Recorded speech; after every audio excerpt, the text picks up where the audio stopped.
Okay, Briolette Magus. I really wanted to talk about this card because a lot of people are like, should I run this card or not? Because it's understandable that this card kind of has some particular flaws and is understandable, but I'm here to show you maybe it could help you in some ways or not.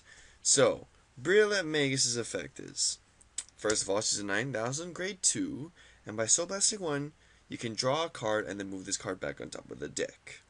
Now, this can more or less help you and not help you in a similar situation. First of all, you kind of burn soul, so this card doesn't really synergize with Lulu well, even though that was kind of the intended like strategy you're supposed to use with Magus deck.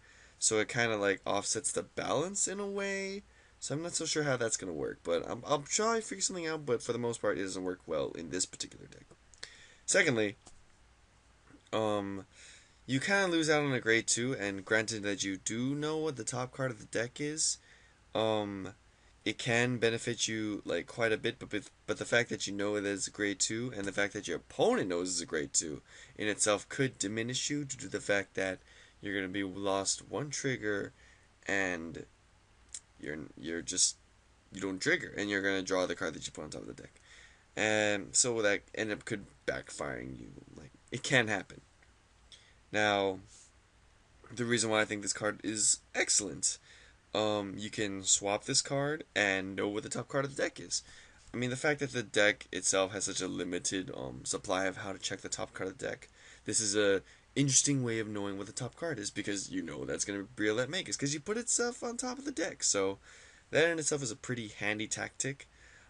Because you can just be like, okay, put Briolette Magus on top, activate Stellar Magus, draw it back. So basically, you just paid one Counterblast and one Soul to get a free card, which in itself is pretty awesome. And you can use Crescent Magus, there's boosting Stellar Magus to figure out what the next top card is, and then you go ahead and use Pectagon Magus to like look at a top card, and then you get Shenanigans, which is awesome. So that combo is really strong. So by sacrificing yourself by giving off a 1500 attack, you gained one card, which is Briolette Magus. And since you know that it's Briolette Magus, you're not going to draw a trigger. So that in itself is handy. So it's a pretty okay card. I don't think I should recommend it for people who are starting out with Oracle Think Tanks, especially Magus of all things. But it's really handy and just it synergizes with the deck. I think personally really well. I did not try it yet. I'm gonna try it like 3 weeks later, which is kind of like far away, but I want to see as many possibilities and as much outcomes as possible. My friend built the Magus deck, and he's running Maid of Libra instead, and I kind of like Maid of Libra too, but the fact that it has to hit the Vanguard is like kind of like you don't need it. You kind of want to just bash your opponent's face in with criticals because that's what Pentagon Magus does. But I digress. I haven't built the deck, so I can't really have an opinion yet. But I think Briolette Magus is amazing. Plus, her artwork is really beautiful, so I think she's good. Like she's very underestimated in my opinion. Like really underestimated. Like just people have to just realize that if you just combo this card well with the Magus stuff, it could do you good. Yeah, that's all I have to really say. I mean, I think she's good, and I hope that people play her. But if not, then that's fine with me because I can just use her and then it'll be like awesome and stuff. Because she's pretty, she's awesome. So just with Magus deck, well, I think she deserves the double rare foil. So yeah. Um. So what is that now? Like what? 4 foils now. So like what? 3 more to go. 3 more to go. I think. Is it 3 more to go?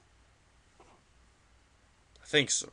So yeah, next video I'm going to talk about the next one, and it might happen next week because I have like gallons of homework. Yeah, I just use gallons to describe homework because that's just how much stuff I have to deal with. So yeah, if you're making a Magus deck, try check out this card. I think it's good, but it will be over. It will be like people will probably run something else like Made a Leap or so. But I think it's good. You should think it's good too. Yeah. I just really don't like how Magus doesn't have their own pair of, like own set of triggers like Battle Scissor does, but I digress. So see you guys in the next episode.